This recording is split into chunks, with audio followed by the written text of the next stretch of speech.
آج کے اس درس میں ہم یہ ثابت کریں گے کہ قادیانیوں کے نزدیک نبوت کی 3 اقسام ہیں، اور انہوں نے نبوت کو 3 قسموں میں تقسیم کیا ہے۔ حوالہ نمبر 1 القول الفصل صفحہ نمبر 14، انوار العلوم جلد نمبر 4 صفحہ نمبر 276 اور 277۔ ان دونوں کتابوں میں مرزا قادیانی ملعون نے لکھا ہے کہ میں نبیوں کی 3 اقسام مانتا ہوں۔ ایک جو شریعت لانے والے ہیں، دوسرے جو شریعت تو نہیں لاتے لیکن ان کو بلا واسطہ نبوت ملتی ہے، اور کام وہ پہلے امت کا ہی کرتے ہیں، جیسے سلیمان علیہ السلام و زکریا اور یحییٰ علیہ السلام۔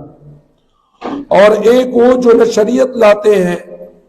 اور نہ ان کو واسطہ نبوت ملتی ہے، بلا واسطہ نبوت ملتی ہے، لیکن وہ پہلے نبی کی اتباع سے نبی ہوتے ہیں۔ یہ 3 اقسام مرزا قادیانی ملعون نے نبوت کے بیان کیے ہیں۔ اسی طرح حوالہ نمبر 2، یہ حوالہ موجود ہے قادیانی کتاب کلمۃ الفصل مسئلہ کفر و اسلام کی حقیقت صفحہ نمبر 112 و 113، مصنفہ مرزا بشیر احمد ایم اے۔ اس نے اس کتاب کے اندر لکھا ہے کہ اس جگہ یاد رہے کہ آج تک نبوت 3 قسم پر ظاہر ہو چکی ہے۔ نمبر 1 تشریعی نبوت،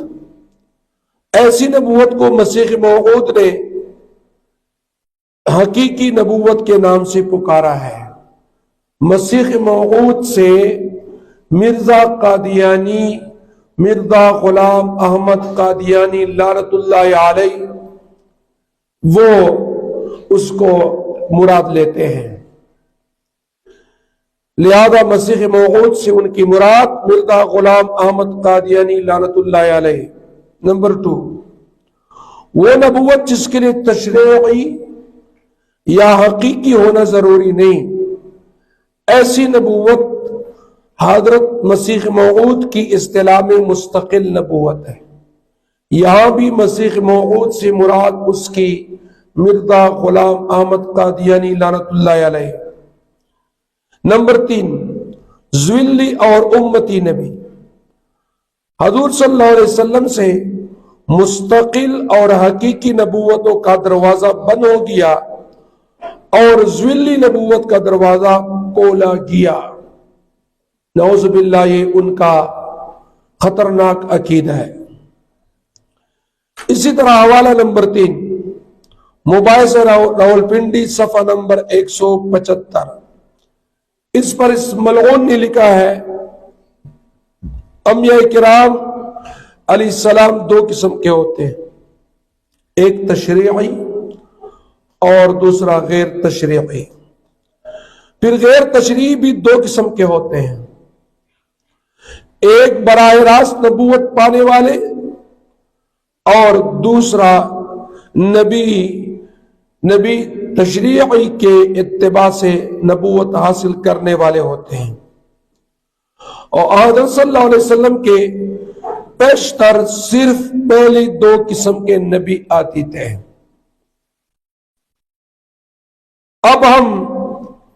ان تینوں حوالوں پر تبصرہ کرتے ہیں۔ مذکورہ بالا حوالہ جات سے قادیانیوں کا دعویٰ واضح ہو گیا کہ ان کے نزدیک نبوت کی 3 قسمیں ہیں، ہمارے نزدیک نہیں،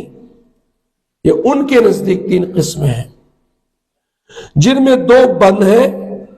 ایک خاص قسم ذویلی بروزی جو کہ نبی اکرم صلی اللہ علیہ وسلم کے اتباع سے حاصل ہوتی ہے، وہ جاری ہے، یہ ان کا عقیدہ ہے۔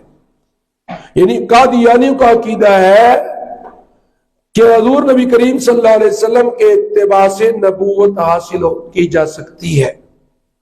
نعوذ باللہ، یہ ہمارا عقیدہ نہیں، یہ غلط ہے، انتہائی خطرناک عقیدہ ہے۔ لہذا اب خاص دعویٰ کے مطابق ان سے خاص دلیل کا مطالبہ ہونا چاہیے، یعنی ان قادیانیوں سے اب اس عقیدے پر 3 قسم کے نبوت پر اس سے خاص دلیل مانگنا چاہیے۔ اسی طرح ان حوالہ سے یہ بات بھی معلوم ہوئی کہ یہ خاص قسم حضور صلی اللہ علیہ وسلم کے بعد جاری ہوئی ہے، لہذا دلیل ایسی ہو جس سے یہ ثابت ہو جائے کہ حضور صلی اللہ علیہ وسلم کے بعد یہ خاص قسم نبوت جاری ہوئی ہے، یعنی دلیل بھی ایسا دے گا کہ اس سے یہ ثابت ہو جائے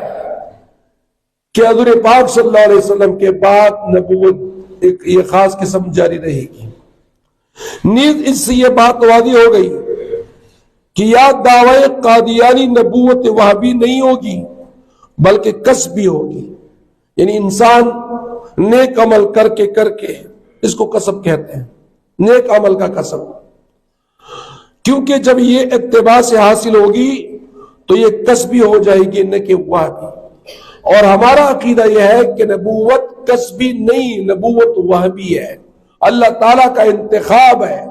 اللہ تعالیٰ کی چاہت ہے، جس کو نبی بناتے ہو، جس انسان کا انتخاب کرتے ہیں اس کو نبی بناتے ہیں، اور جس انسان کا انتخاب نہیں کرتے کوئی اپنے عمل سے نبی نہیں بن سکتا۔ لیکن قادیانیوں کا یہ عقیدہ ہے کہ ایک انسان نبی کریم صلی اللہ علیہ وسلم کے اتباع سے نعوذ باللہ نبی بن سکتا، یہ ان کا عقیدہ ہے، لہذا ان کے ہاں نبوت کسبی ہو گئی، وہاں بھی نہیں۔ اب ان تنقیحات ثلاثہ کے بعد جب کوئی قادیانی اپنے دعوے کے ثبوت میں کوئی دلیل پیش کرتے تو دیکھو کہ کیا یہ دعویٰ کے مطابق ہے کہ نہیں، یعنی جو دعویٰ قادیانی رکھتے ہیں اس خاص قسم کے نبوت کے جاری ہونے کا، اور اس پر وہ جو دلیل بیان کرتے ہیں یہ دلیل ان کے اس کے دعوے کے مطابق ہے کہ نہیں ہے، سمجھ آئی بات؟ یعنی کیا اس سے ذویلی بروزی خاص قسم کی نبوت جاری ہوتی ہے یا عام؟ مطلب یہ کہ اس سے نبوت حاصل ہوتی ہے کہ نہیں، یا اور کیا اس میں حضور صلی اللہ علیہ وسلم کے بعد اس نبوت کا ذکر ہے یا مطلق، اور کیا اس سے نبوت وہاں بھی ثابت ہوتی ہے یا کسبی؟ یعنی دلیل کو دیکھا جائے گا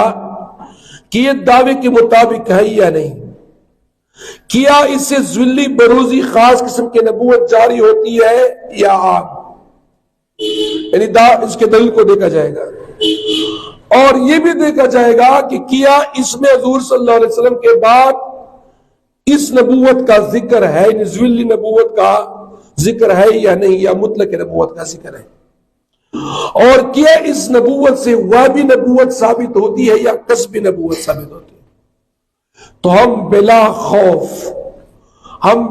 خوف بلا تردید یہ بات کہتے ہیں، اور یہ دعویٰ ہے،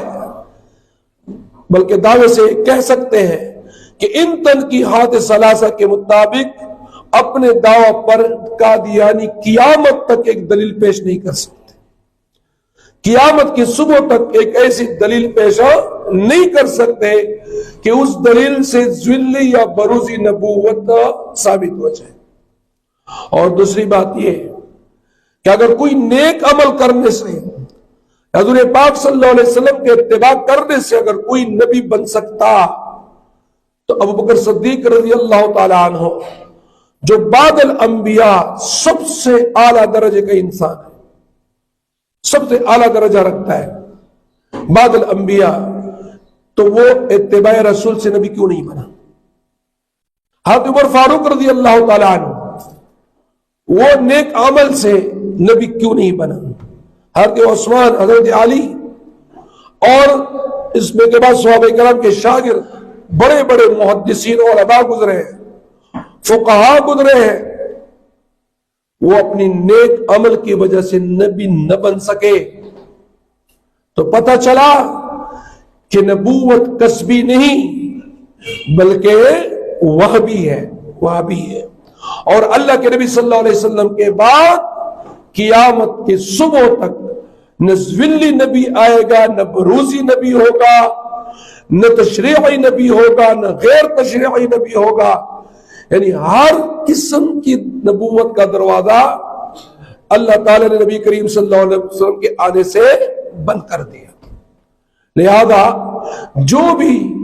جس قسم کا نبوت کا دعویٰ کرے گا، جس شکل میں بھی کرے گا، وہ کافر ہوگا، دجال ہوگا، کذاب ہوگا، زندیق ہوگا اور واجب القتل ہوگا۔ لہذا مرزا غلام قادیانی ملعون لعنت اللہ علیہ جھوٹا تھا، دجال و کذاب تھا، کافر تھا، اور اس کے ماننے والے بھی کافر ہیں، اور قادیانیت کے اسلام سے کوئی تعلق نہیں ہے۔